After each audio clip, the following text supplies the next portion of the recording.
महावीर भगवान की जय जय जय जय। बोलिए श्रवण संस्कृति के उन्नायक प्रातः स्मरणीय आचार्य भगवंत विद्यासागर जी महामुनिराज की जय जय जय। आचार्य श्री समय सागर जी महाराज की जय जय जय जय। बोलिए गुणायतन प्रणेता शंका समाधान करता भावना योग प्रवर्तक तरुणाई के प्रखर वक्ता पूज्य मुनिवर श्री प्रमाण सागर जी महाराज की जय जय जय। मुनिवर श्री निर्वेक सागर जी संधान सागर जी महाराज की जय जय जय। मुनि संघ की जय जय जय। प्रिय बंधुओं, टीटी नगर टीन सेट दिगंबर जैन मंदिर भोपाल में आयोजित देश के सर्वाधिक लोकप्रिय कार्यक्रम शंका समाधान में यहां उपस्थित एवं देश विदेश से जुड़े उन सभी श्रद्धालुओं का जो कि पारस चैनल, जिनवाणी चैनल एवं प्रामाणिक ऐप के माध्यम से इस कार्यक्रम का सीधा प्रसारण देख सुन आनंद ले रहे हैं, उन सभी का मैं सकल दिगंबर जैन समाज भोपाल की ओर से हार्दिक हार्दिक अभिनंदन करता हूं। बंधुओं, यह कार्यक्रम प्रारंभ हो उसके पूर्व अपन चलते हैं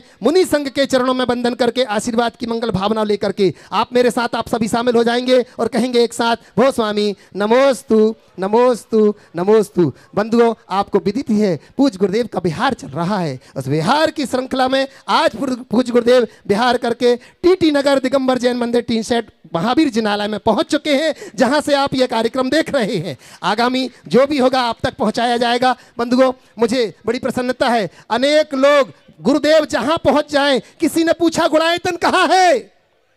बोलो गुणायतन कहां है? अरे जहां गुरुदेव है वही गुणायतन है, वही गुणायतन है। और अनेक लोग गुणायतन से जुड़ रहे हैं। बंधुओं, आज हमारे बीच में हम एक ऐसे सदस्य को बुला रहे हैं जिनके पिताजी गुणायतन से जुड़े थे। वो पिताजी के जाने के बाद उन्होंने बीड़ा उठाया कि पिताजी ने जो घोषणा की है उसे हम पूरा करेंगे। ऐसे परिवार को मैं मंच के निकट बुला रहा हूं। हमारे बीच में स्वर्गीय अशोक जी जैन मुरारिया से, हमारे बीच में उनके पुत्र माँ श्रीमती चंद्रलता जी, ज्योति अमित कुमार जी जैन, नेहा आलोक कुमार जी जैन हमारे बीच में है। वे आए, पूज्य श्री के चरणों में वंदन करेंगे और हमारा गुणायतन परिवार उनका बहुत बहुत अभिनंदन करता है। बंधु, हमारे बीच में डॉक्टर सुभाष जी जखारिया हमारे बीच में, जो कि शिरोमणि संरक्षक गुणायतन से, वो आए और इनका अभिनंदन करेंगे। कृपया निवेदन कर रहा हूँ पूरा परिवार यहाँ पर आ जाए और इनका अभिनंदन करने के लिए पहुँच रहे हैं हमारे गुणायतन के शिरोमणि संरक्षक माननीय सुभाष जी जखारिया। और साथ ही साथ मैं निवेदन करूँगा, हमारे बीच में डॉक्टर जितेंद्र जी हमारे बीच में है। मैं निवेदन करता हूं डॉक्टर जितेंद्र जी कृपया आए। इस अभिनंदन की कड़ी में आप अपना सहयोग जरूर देंगे। जोरदार जोरदार ताली बजाकर किस परिवार का हम अभिनंदन कर रहे हैं, पहुंचिएगा अतिशीघ्र।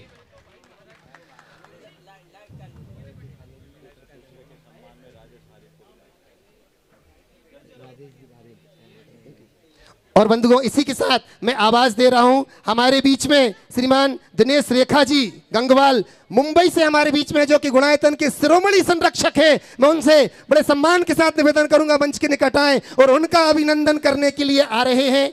मैं निवेदन करता हूं हमारे दिनेश जी रेखा जी गंगवाल मुंबई से, शिरोमणि संरक्षक गुणायतन। राजेश जी भारेल हमारे बीच में, मैं कृपया निवेदन करता हूं आए इनके अभिनंदन के लिए। वो आकर के अभिनंदन करेंगे हमारे दिनेश रेखा जी गंगवाल का।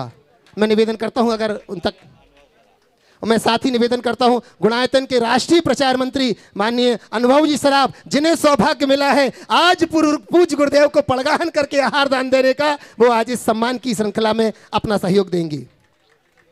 जोरदार जोरदार तालियों के साथ हम इनका अभिनंदन करते हैं और बिना किसी भूमिका के मैं सीधे पूज्य मुनिवर श्री संधान सागर जी महाराज के चरणों की वंदना करते हुए निवेदन करने के लिए पहुंच रहा हूं कि भो स्वामी, आज के इस शंका समाधान के इस कार्यक्रम को आप ही गति देंगे। निवेदन कर रहा हूं पूज्य श्री से।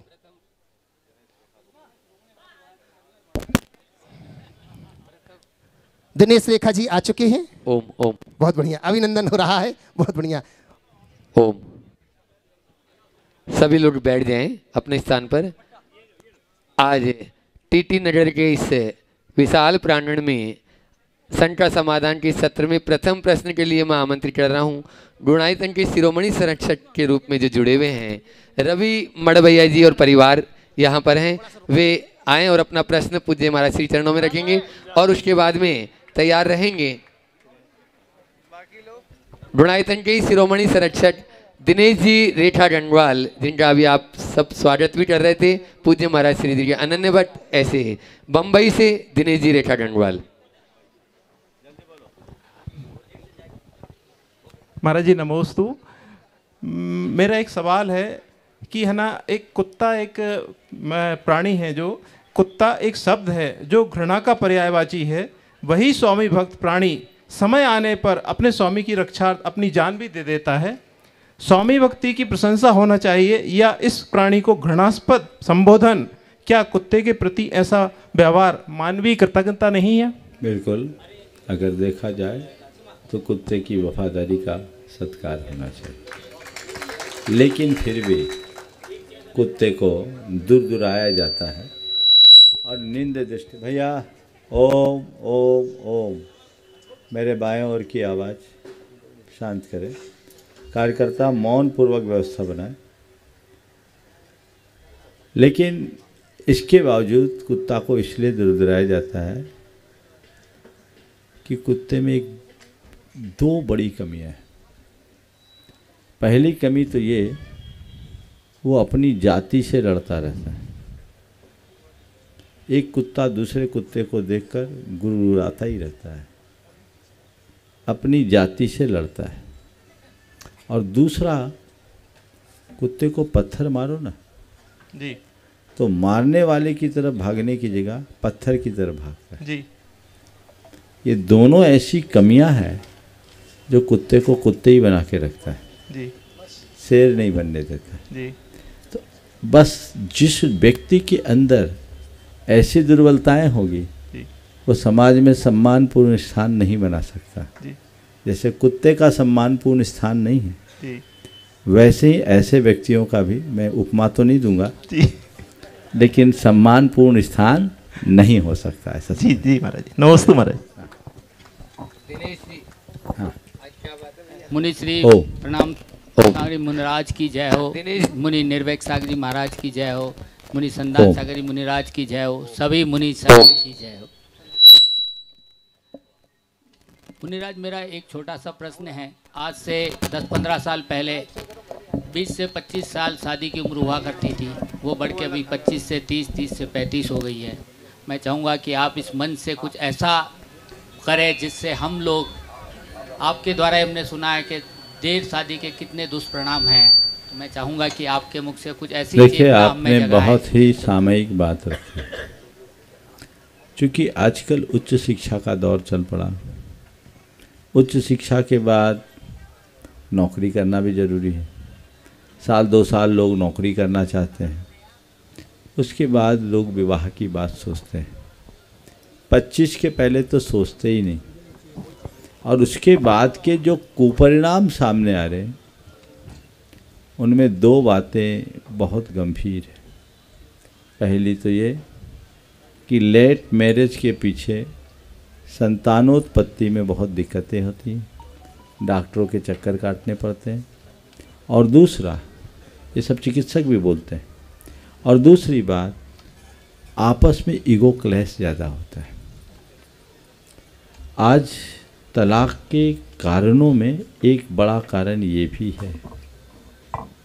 हमारे शास्त्रों के अनुसार विवाह कन्या का होता है, और कन्या 20-22 साल तक होती है।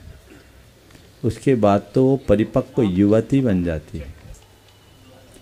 दाम्पत्य जीवन तभी सफल होता है जब सभी लोग एक दूसरे के पूरक और प्रेरक बनकर के जिए, एक दूसरे के भावनाओं का ख्याल रखते हुए एक दूसरे के प्रति समर्पित होकर के जिए।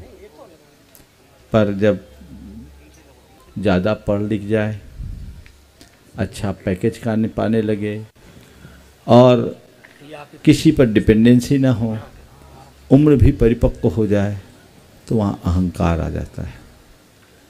और जब अहंकार आता है तो हमारे संबंधों के बीच दीवार खड़ी हो जाती है, और जहाँ ये दीवार होगी वहाँ रिश्तों में दरार। इसलिए इस बात पर बहुत गंभीरता से विचार करना चाहिए, और जहाँ कहीं भी ऐसी व्यवस्था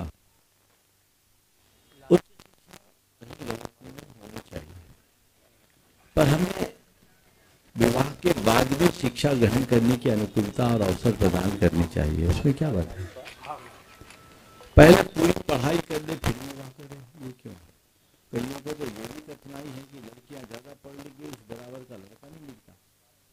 बहुतों के विवाह में विघ्नों का ये बड़ा कारण है। तो ये सब हमारे शास्त्रीय और प्राकृतिक व्यवस्था के विरुद्ध है। ये परिणाम सबके सामने है। इसे परिवर्तित करना चाहिए।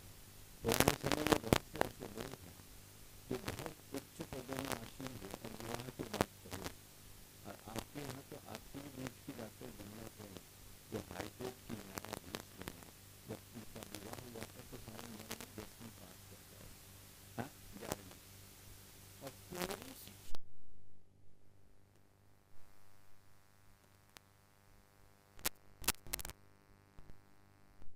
ये उदाहरण आज भी प्रस्तुत हो सकता है।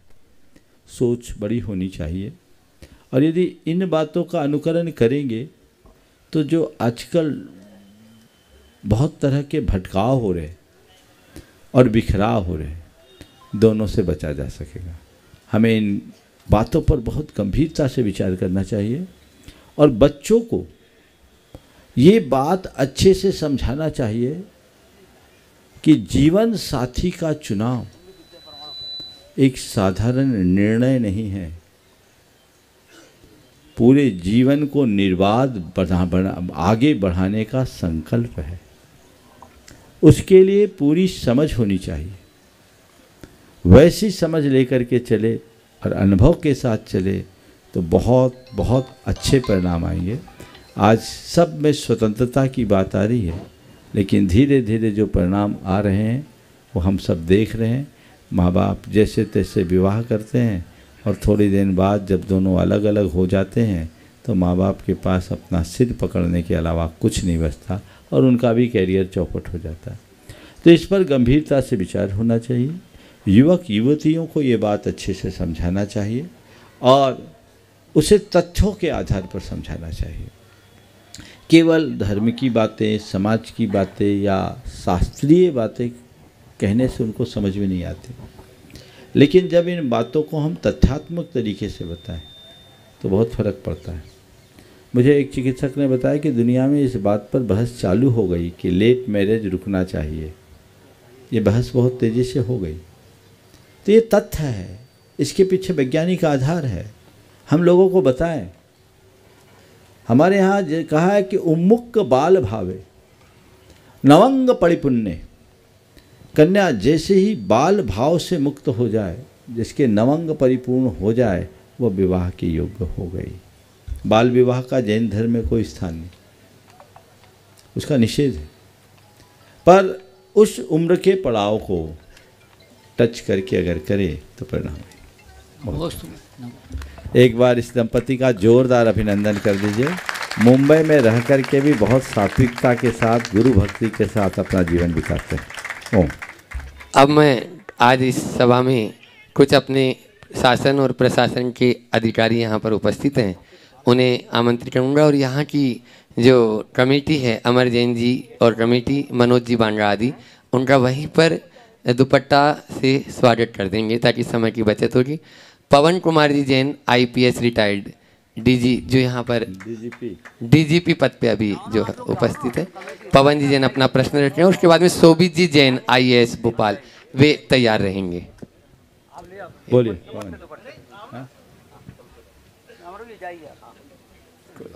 चले आप सवाल करो पवन जी जब तक। पवन भाई अपना प्रश्न रखें, उसके बाद शोभित जी जैन है। नमोस्तु। महाराज जी के श्री चरणों में नमन करता हूँ। मेरे दो सवाल हैं, अंतर्राष्ट्रीय विषयों पर हैं। महाराज जी, जिस तरह का प्रश्न के बाद, हाँ, जिस तरह का अभी जो संदर्भ आ रहा है कि पूरी दुनिया में तापमान बढ़ा है और एक बड़ी समस्या ग्लोबल वार्मिंग की हुई है, उसमें जंगल कट रहे हैं, कंक्रीट के जंगल बन रहे हैं, पूरे देश पूरी दुनिया में हरियाली कम हो रही है। भोपाल से लेके न्यूयॉर्क तक, ऑस्ट्रेलिया से लेके पूरे दुनिया में हम लोग अनुभव करते हैं कि हिमखंड पिघल रहे हैं, और अगर इसी तरह तापमान बढ़ा तो वैज्ञानिकों का अनुमान ये है कि हमारी आने वाली पीढ़ी है उसका भविष्य अंधकार में होगा। पूरी दुनिया को समाप्त होने का खतरा 30-40 साल के बाद इतना टेम्परेचर होगा 50 डिग्री के ऊपर कि उसमें सर्वाइवल की दिक्कत आएंगी। तो जो पंचतत्वों का अंधाधुंध दोहन हो रहा है उस पर कैसे विराम लग सकता है। दूसरा सवाल मेरा और इससे थोड़ा सा है कि 80 साल पहले विश्व युद्ध हुआ था और उसके बाद अब हम दौर देख रहे हैं कि जब यूरोप में रूस और यूक्रेन के बीच में युद्ध है और वहाँ परमाणु बम का खतरा है, इजराइल और हमास के बीच में युद्ध है और चीन ताइवान पर आंखें लगाए खड़ी है। अंतर्राष्ट्रीय संस्थाएं चाहे वो यूएन हो या अन्य, वो अप्रासंगिक हो गई हैं और शांति की बात कोई नहीं सुन रहा। पूरी दुनिया में अगर शांति और अहिंसा पर सबसे ज़्यादा जोर दिया है तो भगवान महावीर ने जियो जीने के माध्यम से। ऐसा क्या रास्ता हो सकता है महाराज कि ये तीसरा विश्व युद्ध टले और वर्तमान में जो दौर अराजकता का चल रहा है उस पर शांति आए? एक बार जोरदार करतल ध्वनि से पवन जी का अभिनंदन कर दें। मैं समय बचा रहा हूं क्योंकि आज बहुत है, इसी अभिनंदन को इनका अभिनंदन मान लीजिए। जिसका भी होगा क्रम से मैं ऐसे ही करूंगा क्योंकि मैं देख रहा हूं महाराज जी के पास सूची बड़ी है और एक के साथ जब एक फ्री हो जाएगा प्रश्नों में तो दिक्कतें होगी, इसलिए मैं टाइम बचा रहा हूं। एक बार आप सभी अभिनंदन कर लें और अभिनंदन करता बैठ जाएं। चलिए आप खड़े रहे पवन जी। बहुत ही अच्छा सवाल आपने अभी प्रासंगिक सवाल उपस्थित किया। सबसे पहला जो सवाल है प्राकृतिक संतुलन को बनाए रखने का, पर्यावरण के संतुलन को बनाए रखने का, ग्लोबल वार्मिंग के प्रति अपनी चिंता का, इसका एक ही समाधान है। हमें पूरे विश्व में एक अभियान चलाना है, वो है लोगों को प्रकृति से जुड़ने का। यदि व्यक्ति अपनी जीवन शैली में परिवर्तन ले आए तो जो प्राकृतिक असंतुलन हो रहा है उसे हम बहुत हद तक रोक सकते हैं। दूसरा, मुझे अभी किसी ने बताया कि विश्व की वर्तमान स्थिति को देखते हुए संपूर्ण विश्व में 5 लाख करोड़ वृक्षारोपण करने की जरूरत है। ऐसी जानकारी मुझे किसी ने दी। 5 लाख करोड़ वृक्ष पेड़ लगाना। हम उसकी शुरुआत करें, पहल करें। ये केवल जैन समाज की बात नहीं, हर व्यक्ति को। आज भारत में 140 करोड़ लोग रहते हैं। यदि प्रत्येक व्यक्ति 10-10 पेड़ लगाए तो हम 1400 करोड़ पेड़ तो लगा सकते हैं। हम एक दूसरे को प्रेरणा दें। 5 लाख करोड़ के लिए 1400 पर 1.4% ही है, लेकिन ये भी हमारा बहुत बड़ा योगदान होगा। और यदि हम प्रतिवर्ष ऐसा करते रहें तो आने वाले 20 सालों में हम काफ़ी कुछ परिवर्तन अकेले भारत और भारतीयों के द्वारा कर सकते हैं। हमें एक सबसे बड़ी विडंबना ये दिखती है कि हमारे लोग जब ऐसे मौके आते हैं चर्चाएं तो करते हैं, अनुकरण नहीं करते हैं। हमें चाहिए कि हम चर्चाओं का अनुकरण करें, इस पर गंभीरता रखें। आज इस सभा के माध्यम से मैं आप सबसे कहता हूँ, अभी 2-3 दिन पहले भी कहा, विदिशा से ये मुद्दा रोज उठ रहा है और ये रोज उठना चाहिए, कोई हानि नहीं है। इस बार मानसून आने के बाद लोग तय करें कि हमें अधिक से अधिक पेड़ लगाना है, अगुवाई करें। सारी महिलाएं, सारे युवा और समाज के विभिन्न संगठन आगे आए और शासन से इसके लिए भूमि उपलब्ध कराने का आग्रह करें। सरकार भी इसके लिए नीति बनाए तो एक बहुत बड़े परिवर्तन की शुरुआत हो सकती है। ये मानता हूँ कि आज अगर हम कुछ करेंगे तो उसका नतीजा 20 साल बाद होगा, लेकिन 20 साल आज हमने किया तो 20 साल की बाद की भयावहता को आज हम संभाल लेंगे। यदि 20 साल पहले की पीढ़ी ने ऐसा किया होता तो ये सवाल नहीं होता। तो ये तो हुई ग्लोबल वार्मिंग के विषय में। लाइफ स्टाइल को चेंज करना बहुत ज़रूरी है, लग्जरियस सोच बदलनी चाहिए और कुछ चीज़ों में जो पॉल्यूशन को बढ़ा रहे उन पर नियंत्रण करना चाहिए। आज जो वाहनों का अंधाधुंध प्रयोग है उस पर भी विचार करना चाहिए। क्या भारत में सिंगापुर जैसा मोड नहीं लाया जा सकता? सरकार स्तर पर इसे विचार करना चाहिए। आज एक एक घर में 4 आदमी 8 गाड़ियां हैं। ये सब क्या है? इन सब की ज़रूरत नहीं है, लेकिन जिनकी ज़रूरत नहीं है वो भी आज लोग अपने स्टेटस के नाम पे चला रहे हैं। पॉल्यूशन बढ़ रहा है, तो इस पर सरकार को एक गाइडलाइन जारी करनी चाहिए। गंभीरता से विचार कर, ये शासन का कर्तव्य है। कहने को वन, पर्यावरण और जलवायु परिवर्तन मंत्रालय बहुत काम करता है, लेकिन उन तक अपने सुझाव जाने चाहिए कॉन्क्रीट नीति बनाकर, और पूरे देश की जनता को इसे सहर्ष स्वीकार करना चाहिए, क्योंकि ये हमारे हित में है, हमारे पीढ़ियों के हित में है। जब जलवायु ही खराब होगी तो हम जीवित कैसे रहेंगे? एक प्रकृति का अंधाधुंध दोहन भी रुकना चाहिए। अगर हम अपनी लाइफ स्टाइल को बदलने की तत्परता दिखाते हैं तो इसके परिणाम स्वाभाविक रूप से अच्छे आएंगे। दूसरी बात जो आपने कही, क्या बात थी? तीसरे विश्व युद्ध की आशंका। हाँ, तीसरे विश्व युद्ध की जो आशंका है, ये आशंका हमेशा बनी ही रहेगी, पर यह भी तब दूर हो सकती है जब हम लोगों के भीतर एक आध्यात्मिक क्रांति लाए, आत्मवाद का विस्तार दें, भगवान महावीर के संदेशों को बताएं, लोगों के हृदय में वैचारिक सहिष्णुता और संवेदनशीलता को विकसित करें। तभी हम विश्व युद्ध से पूरी दुनिया को बचा सकते हैं। ये सब घोर असहिष्णुता और असंवेदनशीलता का परिणाम है। यदि लोग आध्यात्मिक और व्यापक दृष्टि से देखें, अनेकांतवादी दृष्टिकोण अपना ले, तो विश्व में ये समस्याएं नहीं आ सकती। इसके लिए भी उपक्रम करना चाहिए और भारत जैसे राष्ट्र को इसका नेतृत्व करना चाहिए, ताकि विश्व में विश्व युद्ध की काली छाया न पड़ सके और सारा संसार सुरक्षित हो। सोवी जी जैन IAS अपना प्रश्न रख रहे हैं, उसके बाद में राजेश जी जैन IAS रिटायर्ड। गुरुदेव के चरणों में त्रैबार नमोस्तु। गुरुदेव, मेरा प्रश्न जैन धर्म से संबंधित है। गुरुदेव, सामान्य तौर पे देखा जाता है कि इतिहास में और गूगल पे या यदि आप देखने जाएंगे तो ऐसा प्रतीत होता है कि जैन धर्म की उत्पत्ति महावीर स्वामी से हुई है, और जैनेतर समाज में ये बहुत सारा भ्रम रहता है। चूँकि महावीर गौतम बुद्ध के समकालीन थे, तो ऐसा प्रतीत होता है जैसे गौतम बुद्ध जब थे उसी समय जैन धर्म की उत्पत्ति हुई। तो गुरुदेव, समाज की तरफ से, समितियों की तरफ से और हम लोगों को क्या प्रयास करना चाहिए कि जैन धर्म की उत्पत्ति ये बताने में लोग सक्षम हो ये जाएं? चीज़ पिछले 40 वर्षों से चर्चा का विषय है। इस दिशा में काफ़ी काम हुआ। दिल्ली में एक डॉक्टर, एक हृदय राज जैन थे, जिन्होंने ऋषभ देव फाउंडेशन की स्थापना की। उन्होंने अपने टीम के साथ बहुत काम किया और इसका ये सुपरिणाम निकला कि UPSC में जैन धर्म के संस्थापक भगवान ऋषभ देव स्थापित हो गए। लेकिन जहाँ तक मुझे जानकारी है, अभी भी मध्य प्रदेश की PSC में जैन धर्म के संस्थापक संभवतः भगवान महावीर ही है। दिल्ली और भोपाल का ये अंतर। कुछ लोग अपने सांप्रदायिक अभिनिवेश के कारण ये स्वीकार करने में बड़ा संकोच करते हैं, जबकि इसके सारे तथ्य और प्रमाण हैं। सवाल ये नहीं कि कौन पुराना और कौन नया है। मेरी स्पष्ट अवधारणा है कि जो पुराना है वो अच्छा हो, नया है वो खराब, ऐसी बात नहीं है। पुराना भी खराब हो सकता है और नया भी अच्छा हो सकता है। लेकिन जब इतिहास की बात हम करते हैं तो इतिहास को इतिहास की तरीके से प्रस्तुत किया जाना चाहिए।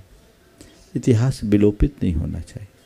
जैन धर्म जैन परंपरा के अनुसार अनादि अनिधन है, लेकिन जैन धर्म के आद्य प्रवर्तक भगवान ऋषभ देव थे, इसके पर्याप्त प्रमाण और साक्ष्य उपलब्ध है। किसी भी परंपरा के इतिहास को जानने के लिए आपने बहुत अच्छा सवाल किया है। मैं थोड़ा लंबा बोलूँगा, जिनका नंबर नहीं आया वो कल के लिए प्रतीक्षा करना। कि किसी भी परंपरा के इतिहास पर विचार करने के लिए हमें 3 सिरे से विचार करना चाहिए। एक साहित्य, दूसरा पुरातत्व और तीसरा अभिलेख। जब हम साहित्यिक स्रोतों पर विचार करते हैं तो भारत में सबसे प्राचीन साहित्य है ऋग्वेद, जो ईसा पूर्व 1500 वर्ष पूर्व लिखा गया। ईसा पूर्व 1500 वर्ष तक का काल वैदिक काल कहलाता, उससे पहले का कालखंड प्राग वैदिक कहलाता। ऋग्वेद की रचना से पूर्व का काल प्राग वैदिक और ऋग्वेद की रचना काल से वैदिक काल शुरू होता है। आप सबको सुनकर प्रसन्नता होनी चाहिए कि अकेले ऋग्वेद की 141 ऋचाओं में भगवान ऋषभ देव का स्तुतिपरक वर्णन है, उल्लेख है। और ये बात जैन नहीं, अनेक प्राच्य और पाश्चात्य अजैन विद्वानों ने लिखी है। इसके अलावा अथर्ववेद, यजुर्वेद, सामवेद में भी भगवान ऋषभ देव और कुछ अन्य तीर्थंकरों का वर्णन। दूसरा है पौराणिक साहित्य। भागवत से लेकर विष्णु पुराण, कूर्म पुराण, वराह पुराण, मार्कंडेय पुराण जैसे अनेक पौराणिक ग्रंथों में भी भगवान ऋषभदेव के जैन धर्म के संस्थापक के रूप में मान्यता है, उन्हें स्वीकार किया गया। तीसरे क्रम में आता है बौद्ध साहित्य। बौद्ध साहित्य में दीर्घ निकाय, मध्यम निकाय और बौद्ध ग्रंथ है महावग्ग, जो भगवान महावीर के पूर्व रचा गया है। उसमें भी भगवान ऋषभदेव को जैन धर्म का संस्थापक निरूपित किया गया है। दाढ़ावंशो नाम के एक ग्रंथ में तो उसहम पवरम वीरम लिखा। उसहम यानी ऋषभदेव को प्रवर और वीर कहा। ये प्रमाण है। तो ये तो साहित्यिक संदर्भ आपके सामने रखा। दूसरा है पुरातात्विक साक्ष्य। हड़प्पा और मोहनजोदड़ो के उत्खनन से प्राप्त जो अवशेष है, जिसे सिंधु घाटी की सभ्यता के रूप में जाना जाता है, जो आज से 5000 वर्ष पुरानी सभ्यता है और भारत की सबसे प्राचीन सभ्यता के रूप में गिना जाता है। हड़प्पा और मोहनजोदड़ो। मोहनजोदड़ो का अर्थ होता है मोहनजोदड़ो यानी मुर्दों का टीला। ये पाकिस्तान के सिंध प्रांत के लरकाना जिले में स्थित है। 1910-11 के आसपास जियोलॉजिकल सर्वे ऑफ इंडिया के तात्कालिक director general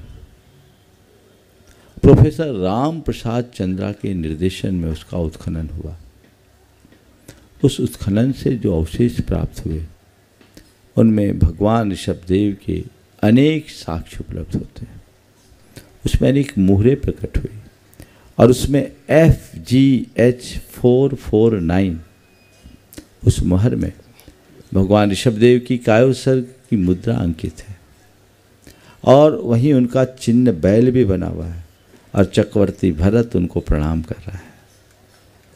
professor Ram Prasad Chandra ने, डॉक्टर राम प्रसाद चंद्रा ने अपने शोध ग्रंथ सिंध 5000 एगो में इस बात का स्पष्ट उल्लेख किया कि स्पष्टतया ये जैन तीर्थंकर की मुद्रा है। दूसरा हड़प्पा। हड़प्पा उससे 500 साल बाद का माना जाता है, लगभग समान माना जाता है। हड़प्पा के उत्खनन से एक नग्न मानव धड़ प्राप्त हुआ, जिसके हाथ नहीं, पैर नहीं, सिर नहीं, गर्दन से नीचे और नीचे कमर से नीचे ऊपर का सारा भाग उनका है। उसमें दिगंबरत्व स्पष्ट दिखता है। उस समय के पुरातत्व विभाग के डायरेक्टर जनरल, ASI डिपार्टमेंट के director general mister TN Ramachandran, session तो दूसरे थे, TN रामचंद्रन, उनकी एक शोध कृति है हड़प्पा एंड जैनिज्म। उस पुस्तक में उन्होंने लिखा है कि ये स्पष्टतया जैन तीर्थंकर की मूर्ति है और ऐसी ही हूबहू प्रतिमा बिहार के पटना में एक लोहानीपुर है, वहाँ से भी ऐसी ही की ऐसी प्रतिमा, वैसा ही नग्न मानव धड़ मिला जो वहाँ मिला। बस ये है, ये ईसापुर 4वीं-5वीं शताब्दी की है और वो ईसापुर आपके जाकर के 1500 वर्ष, 4000 वर्ष, 2000 वर्ष, ईसापुर 2000, आज से 3500-4000 वर्ष पुरानी बात है। तो ये पुरातात्विक अवशेष इस बात को बताते हैं कि जैन धर्म के आद्य प्रवर्तक भगवान ऋषभदेव थे। इन्हीं आधारों पर अनेक विद्वानों ने अपना अभिमत प्रकट किया। एक और मैं बताऊं, फिर बात करता हूं। अभिलेखीय साक्ष्य। अभिलेखीय साक्ष्य की दृष्टि से देखा जाए तो कलिंग में, भुवनेश्वर के पास जो कुमारी पर्वत है, वहाँ एक 84 पंक्ति का शिलालेख है जो सम्राट महामेघवाहन एल खारवेल के द्वारा निबद्ध किया गया ईसापुर 2री शताब्दी में। एल खारवेल एक बड़ा प्रतापी राजा था। कलिंग में भगवान ऋषभदेव की एक प्रतिमा थी जिसे कलिंग जिन के नाम से जाना जाता था। वर्षों से लोग उसे पूजते थे। भगवान महावीर के पहले से उनकी पूजा अर्चा होती थी। नंद वंश की राजधानी उन दिनों उज्जैनी थी। नंद वंश के राजा सभी जैन धर्मावलंबी थे। अपने साम्राज्य के विस्तार के क्रम में नौमानंद राजा, जो नौमानंद था, उसने कभी कलिंग पर चढ़ाई की और वहाँ से कलिंग जिनको उठाकर ले आए। कलिंग के लोग असमर्थ थे, इसलिए उस समय वो कुछ कह नहीं पाए। मैं इतिहास की बात कह रहा हूँ, कोई किस्सा नहीं है। उस समय कुछ कर नहीं पाए, लेकिन उसके बाद लगभग 200 वर्ष बाद, 150-200 वर्ष बाद, कलिंग में एक प्रतापी राजा हुआ जिसे कलिंग चक्रवर्ती महामेघ वाहन खारवेल के नाम से जाना जाता। उसे पता लगा और मगध का साम्राज्य पुष्यमित्र के अधीन आया। पुष्यमित्र मगध नंदवंश के बाद राजा बना मगध का। मगध की राजधानी उज्जैनी से हटकर पाटलिपुत्र चले गए। और जब कलिंग के लोगों को पता चला कि हमारे पुरखों की धरोहर को नंदों ने हर लिया है, तो एल खारवेल ने सदल बल पूरे मगध पर चढ़ाई की, पुष्यमित्र को पराजित किया, उसे बंदी बनाया और भगवान ऋषभदेव को गजरथ पर बिठाल करके कुमारी पर्वत ले गया। वहाँ मुनियों का महासम्मेलन कराया, वहाँ उनकी प्रतिष्ठा की, वहाँ अनेक मुनियों के रहने लायक गुफाएं बनाई कुमारी पर्वत में। और वहीं 84 पंक्तियों का ये अभिलेख है जिसकी शुरुआत नमो अरहंतानम नमो सब्ब सिद्धानम से। आप लोग पढ़िए, नेट पर सब चीज़ें उपलब्ध है। हाथी गुफा, कुमारी पर्वत पर हाथी गुफा का लेख। वो इस बात को प्रमाण करता है कि ऋषभदेव की पूजा अर्चा भगवान महावीर के काल में भी हुआ करती थी। इन्हीं आधारों पर डॉक्टर राधा कृष्णन ने अपनी इंडियन फिलॉसफी या भारतीय दर्शन में ये बात लिखी कि इस बात के पर्याप्त प्रमाण मिलते हैं कि ऋषभदेव वेदों लिखित होने पर भी वेद पूर्व है। भगवान महावीर के काल में भी उनकी पूजा अर्चा होती थी। डॉक्टर राधा कुमुद मुखर्जी, उनकी कृति हिंदू सभ्यता, उसमें उन्होंने स्पष्ट लिखा कि जैन धर्म का इतिहास ताम्र युगीन शैव परंपरा से आगे चला जाता है और ये स्पष्टतया प्राग वैदिक होता है। अनेक विद्वानों ने इस बात पर अपना मंतव्य प्रकट किया है। समय काफ़ी हो रहा है, जिन्हें इस विषय में विस्तृत जानकारी चाहिए। हमारी कृति है जैन धर्म और दर्शन, उसमें हमने इन सारे साक्ष्यों को कोट किया है। 25 पेज में आपको पूरा इतिहास पता लग जाएगा। आपको चाहिए कि आप इतिहास पढ़ें और कहीं कोई सवाल हो तो बहस करने की जगह उनके समक्ष तथ्य प्रस्तुत करें। हम लोग बिना जानकारी की बात करते हैं और तरह तरह की टीका टिप्पणी करते हैं जो हमारे मनोमालिन्य को बढ़ाता है। इसलिए हमें बहस न करके तथ्यात्मक बात करनी चाहिए। नमोस्तु गुरुदेव, नमोस्तु गुरुदेव। राजेश जी ने आईएएस अपना प्रश्न रखें और उसके बाद में रक्षा जी दुबे उपायुक्त जीएसटी तैयार रहेंगे। नमोस्तु भगवान। मेरा प्रश्न है महाराज जी, जीवन एक संघर्ष है और इस जीवन संघर्ष में कुछ लोग सफल होते हैं, कुछ लोग असफल होते हैं। जो लोग असफल होते हैं वो किस्मत को दोष देते हैं। क्या जैन दर्शन में किस्मत जैसी कोई चीज़ है? देखो, किस्मत तो सब दर्शन में। अरे आपकी किस्मत है कि आपका नंबर आ गया। थोड़ा ज़्यादा नंबर हो जाता है तो शायद आप रह जाते। आज बहुत लोग अपने किस्मत को कोसने वाले मुझे दिख रहा है। एक बार सभी का अभिनंदन कर दीजिए। समझ गए?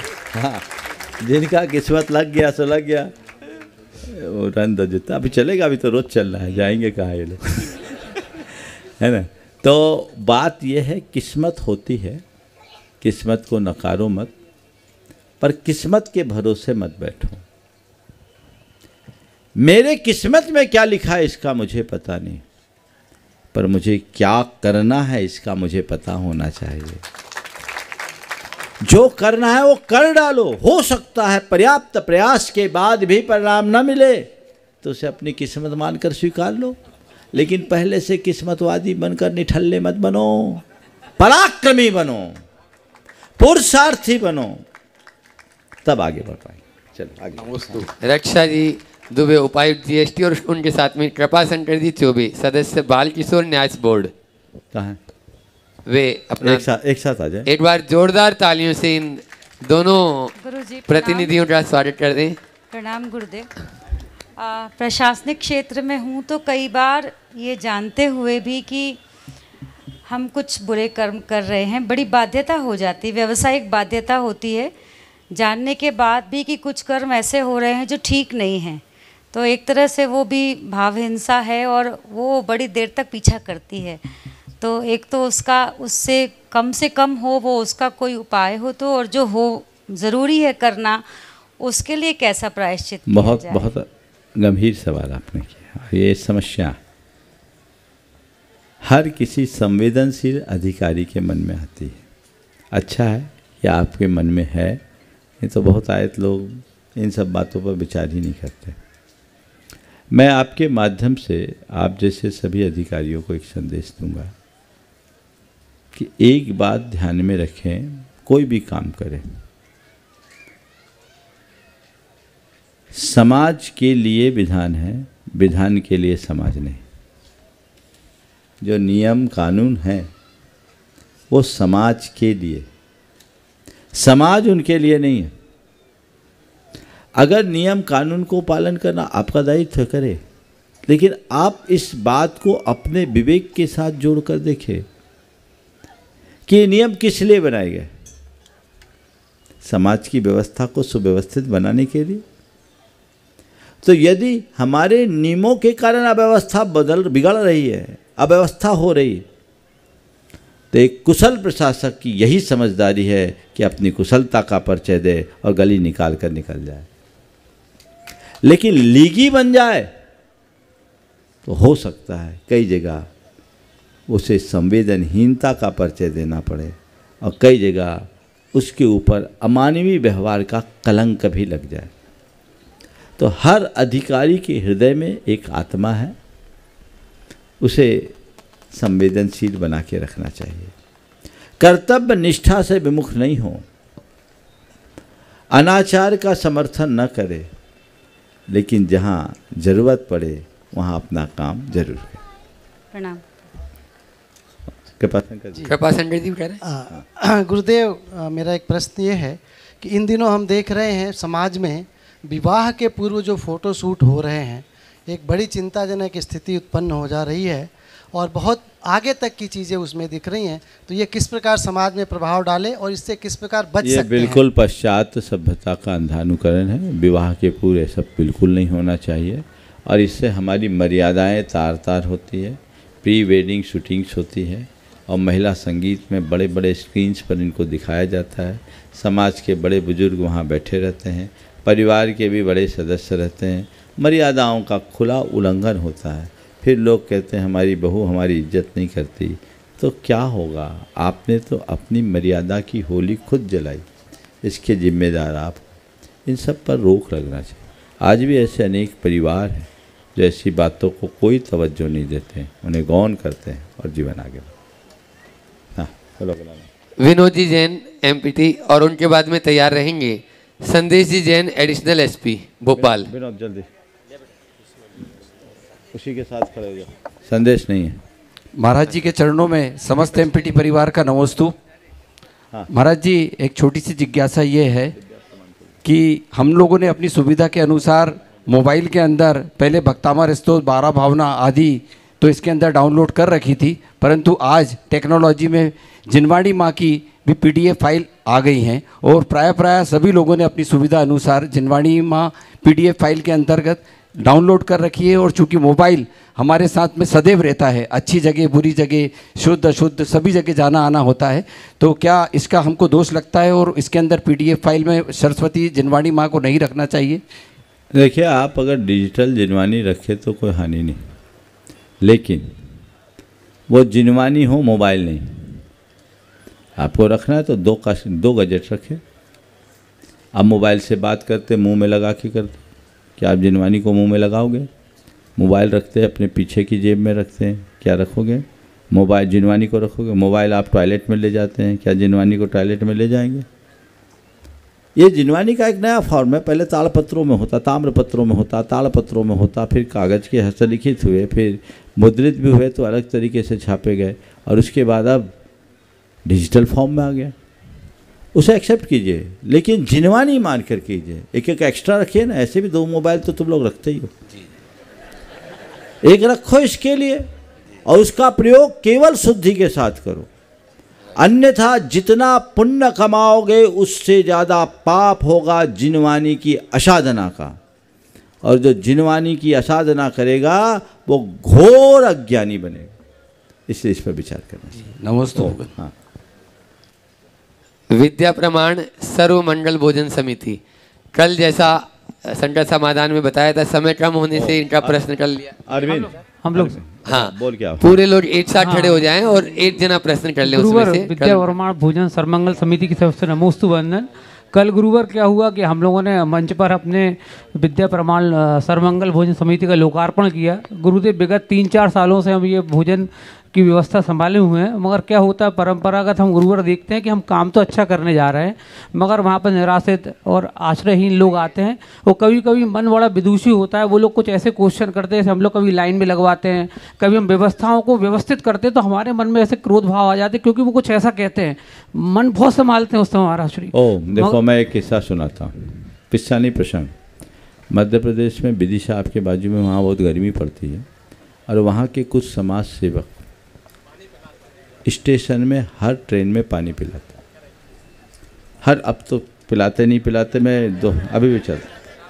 वहाँ के एक लब्ध प्रतिष्ठित सज्जन थे विजय करण जी पाटनी, एक शख्सियत, वो भी पानी पिलाने जाते, बुजुर्ग आदमी। एक दिन मैंने उनसे पूछा कि आपका क्या अनुभव है? बोले महाराज हमारी तपस्या होती। बोले क्या?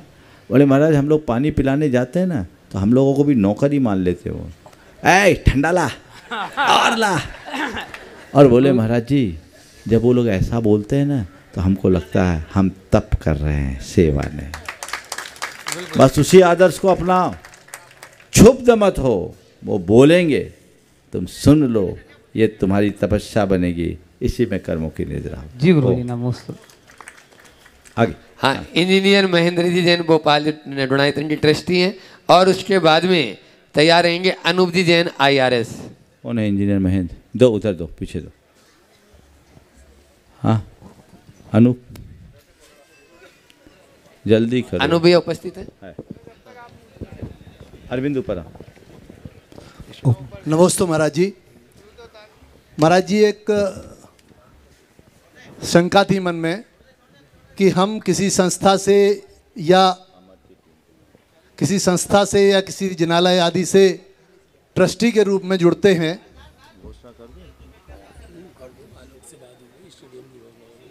ठीक बोलिए। महाराज श्री एक शंका थी मन में कि हम किसी संस्था से या किसी जिनालय आदि से ट्रस्टी के रूप में जुड़ते हैं, तो ट्रस्टी के रूप में हमारी क्या जिम्मेदारी होना चाहिए, और ट्रस्टी के रूप में यदि वो संस्था या वो हमारे साथ कुछ इस तरह का काम करती है कि हमें कहीं ना कहीं उपकृत कर देती है, तो क्या हमें निर्माल्य का दोष लगेगा क्या महाराज जी? देखिए ऐसा है, किसी भी संस्था में जोड़ने के कई बहाने होते हैं, और जिस बहाने से जुड़ सके जुड़े। अगर आपको कहीं ट्रस्टी के रूप में बनाया जाता है तो इसे अपने लिए एक गौरव का विषय मानना चाहिए, और ये मानना चाहिए कि ये एक ऐसा संस्थान है जिसमें मेरी अपनी कोई भागीदारी। चूँकि आजकल का मैनेजमेंट सब प्रोफेशनल है, वहाँ ज़्यादा आदमियों की ज़रूरत नहीं होती, सब काम हो जाता है। फिर भी जहाँ हमारी जिम्मेदारी है हम उसका पालन करें, उस मिशन को आगे से आगे बढ़ाएं। अगर संस्था आपको उपकृत मान करती है तो उसे विनम्रता से स्वीकार ले, क्योंकि वो आपके ही योगदान से आपको ही उपकृत कर रही है, वो उसमें अंडरस्टूड है। निर्माल्य नहीं कहलाएगा। निर्माल्य तब कहलाता है जब सीधे देव द्रव्य का उस रूप में उपभोग किया जाता है। दातार का सम्मान और सत्कार करने से दानी का मान बढ़ता है और लोगों को प्रेरणा मिलती है, इसलिए इसमें कोई हानि नहीं। नमस्ते महाराज। अनु अनूप जी जैन IRS और उनके बाद में तैयार रहेंगे। अमरजीत जैन TT नगर की पूरी उनकी टीम जो यहाँ की है अमरजीत जैन के साथ में, और डॉक्टर राजेश भी उनके साथ में ही रहेंगे। बोलो। नमोस्तु महाराज।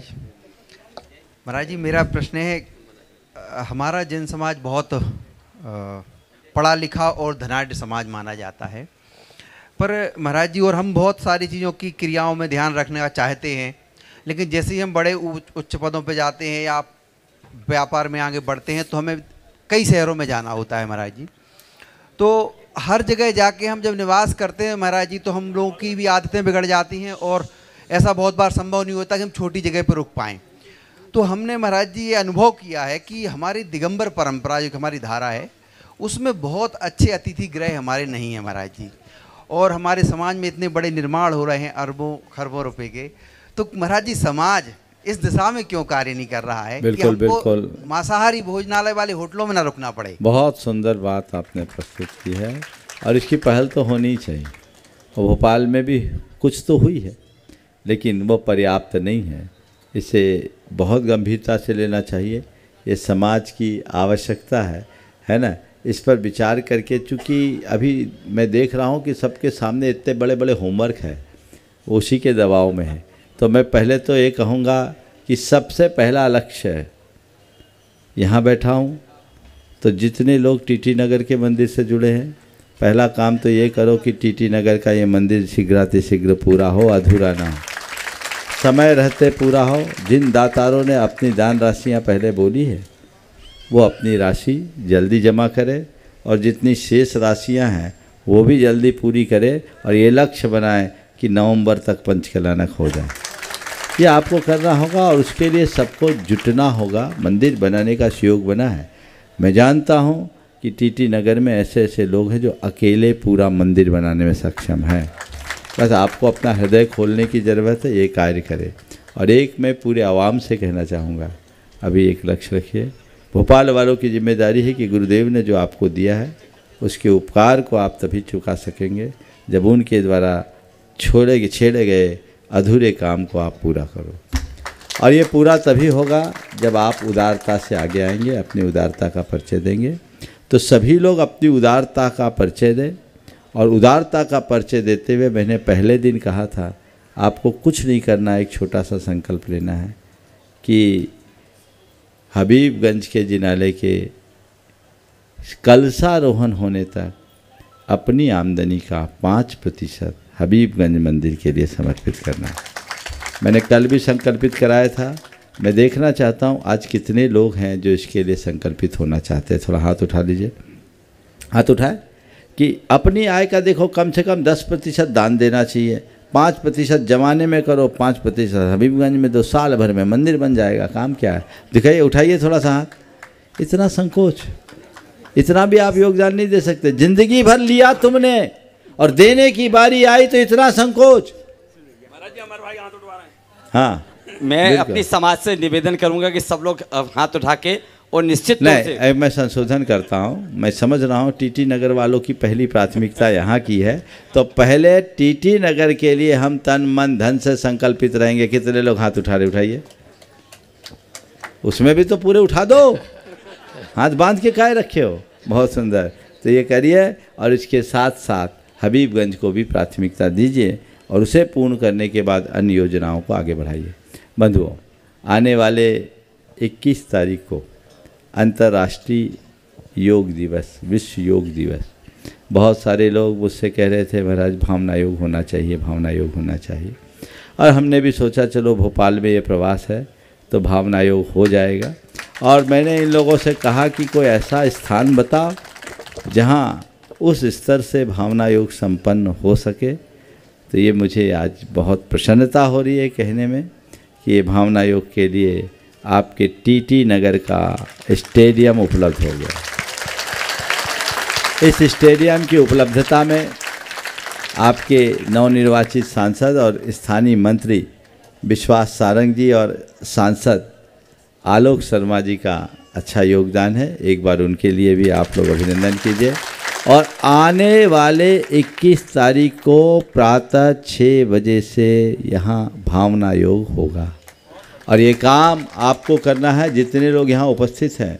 आज शपथ लीजिए, एक एक आदमी 20-20 लोगों को मैसेज करेंगे।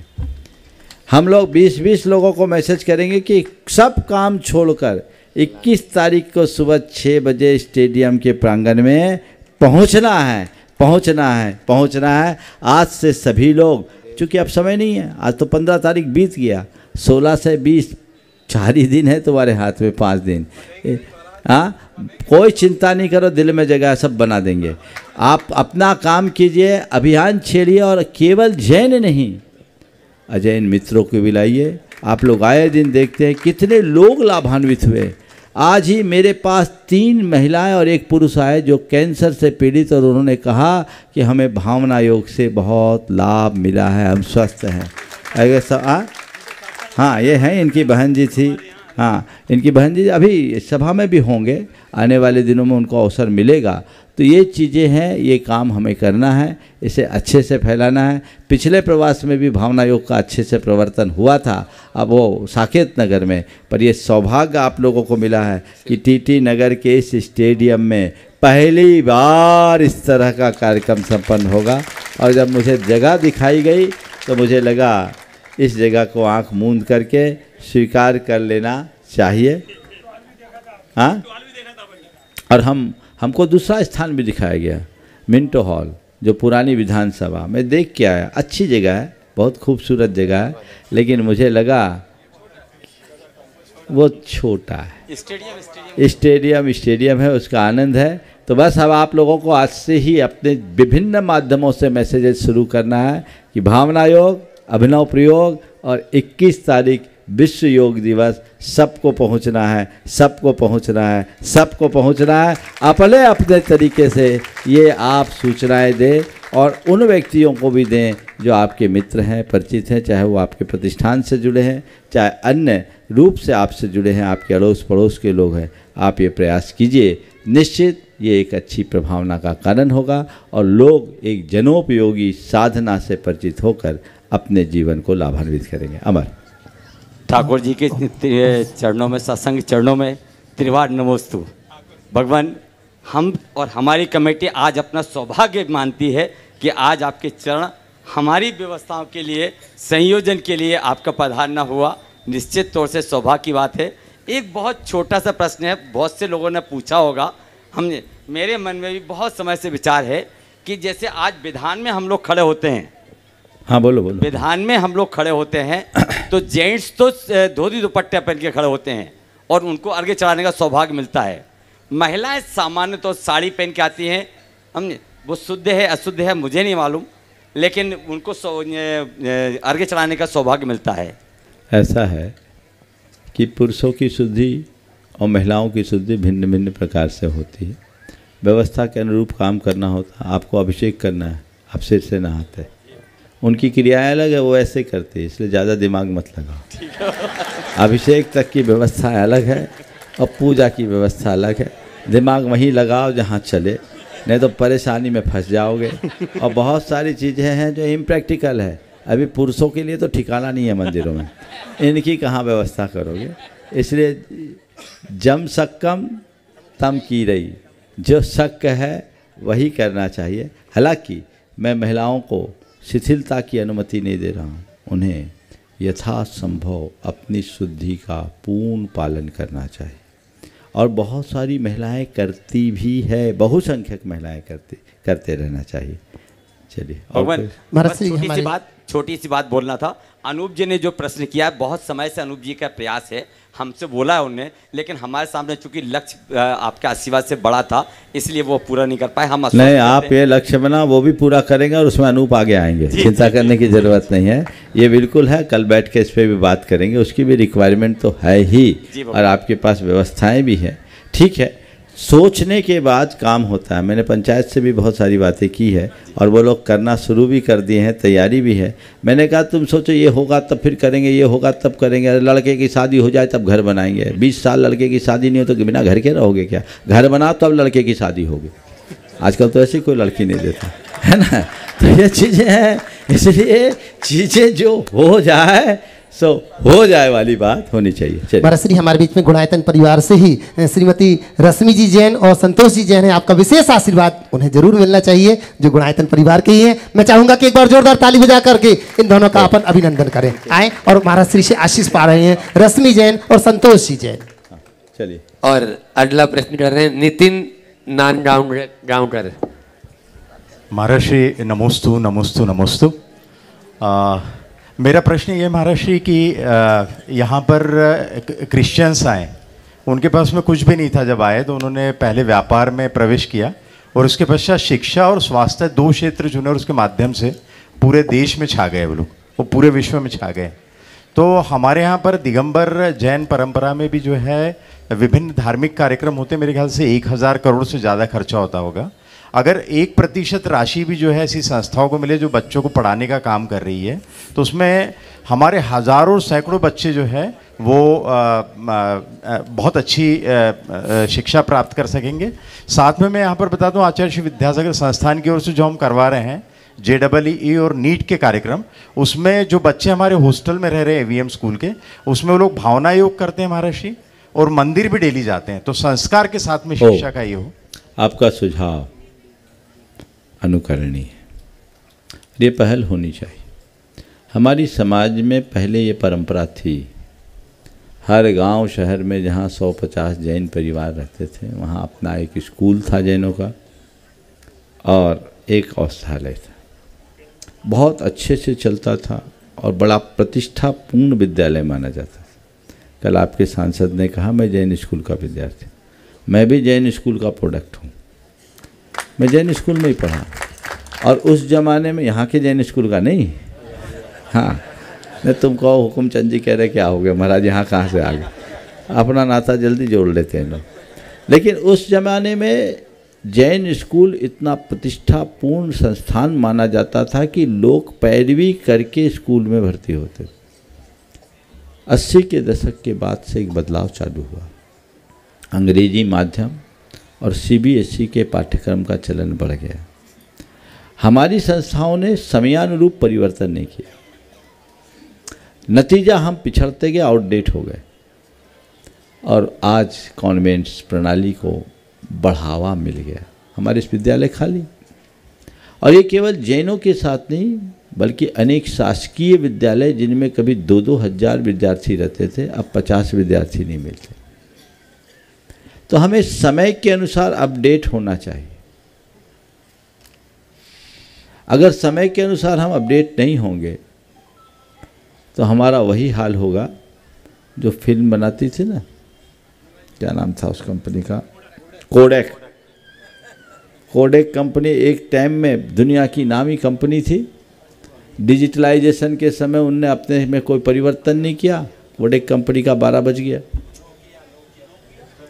नोकिया ने अपडेट नहीं किया, उनका हाल बेहाल हो गया। तो यही हाल समाज के साथ है।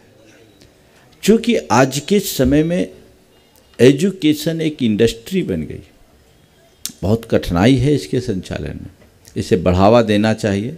बहुत सारी चीज़ें मेरे मानस में हैं, हो सकता है जल्दी शुरू हो और भोपाल से ही उसकी शुरुआत हो। महर्षि आपके आशीर्वाद से अगर लेकिन मैं आप सबसे कहता हूँ एक सुझाव, सबसे पहला काम अगर समाज करे तो देश भर में जितने भी जैन विद्यालय चल रहे हैं उनके साथ हम एक कोलैबोरेशन करें और उनको अपडेट करें समय के अनुसार। राष्ट्रीय स्तर पर एक टीम बने, हम उनको सहयोग दें, वही संचालन करें, वही सब कुछ करें, पर इंफ्रास्ट्रक्चर तो उनके पास है ही। समय के अनुरूप बदलाव करना है और सरकारी अनुदान पर निर्भरता ख़त्म करें। अरविंद भाई, विद्यालय में कभी तुम्हारे यहाँ भी लाइन लगती थी, अभी क्या पोजीशन है मुझे नहीं मालूम, खाली हो रही नहीं। हालत तो सब जगह की खराब है, वो अकेले उसकी नहीं, लेकिन इस पर विचार करना चाहिए और इस इंफ्रास्ट्रक्चर का उपयोग करना चाहिए। कई विद्यालय ऐसे हैं जिनके भवनों की ही आज करोड़ों की कीमत है।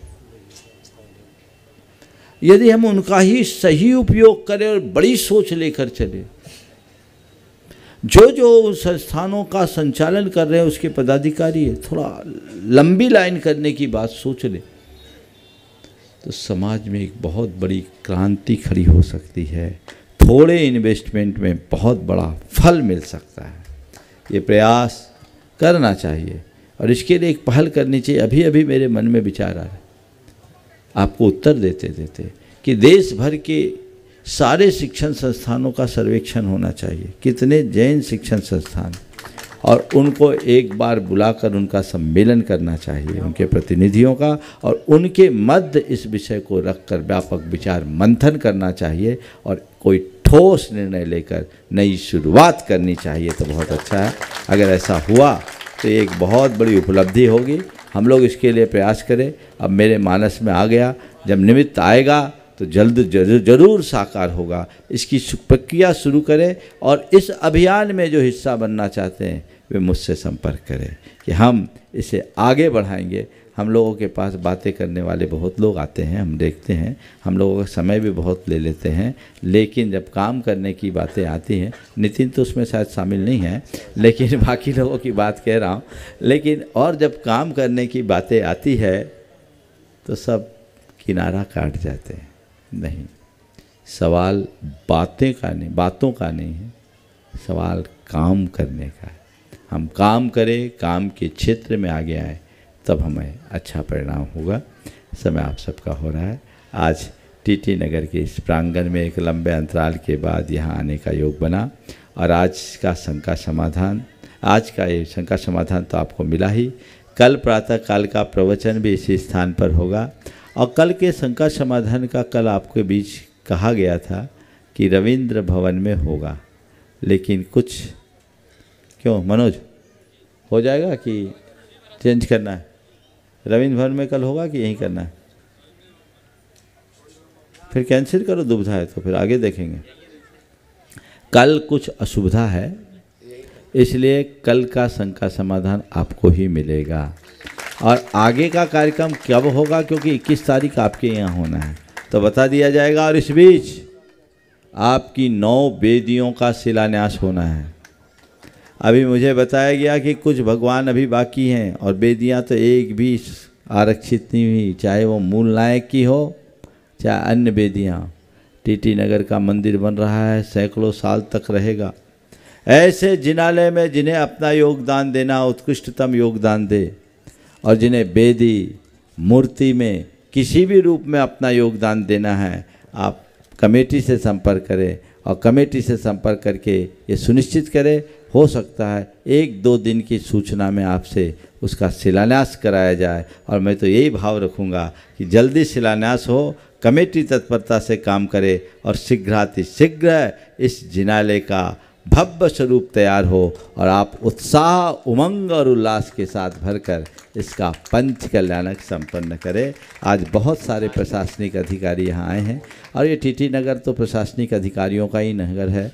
आज बहुत से लोग छूट गए तो हमने तो कहा अच्छे छूट गए, आज ही निपट जाएंगे तो कल कहाँ से आएंगे, इसलिए इनको लटका के रखने में फ़ायदा है और रोज़ रोज़ आते रहे, क्रम बना रहे तो चलता रहेगा। लेकिन ये प्रयास सबको करना है, हम सब लाभान्वित हों, ये कोशिश करें।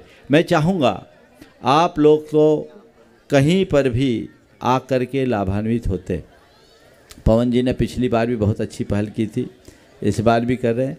कुछ ऐसे शख्सियतों को इस मंच पे लाइए जिससे उनके माध्यम से देश में अच्छा संदेश जाए। हमारे पिछले प्रवास के कुछ शंका समाधान के सत्र बहुत चर्चित हुए, पूरे देश में नहीं पूरी दुनिया में लोगों ने उसे पसंद किया। इस बार फिर से उसकी पुनरावृत्ति होनी चाहिए। कल आर रघुरमन जी का एक विशेष सत्र होना था, जो मैनेजमेंट फंडा दैनिक भास्कर में लिखते हैं, बहुत अच्छे मोटिवेटर है।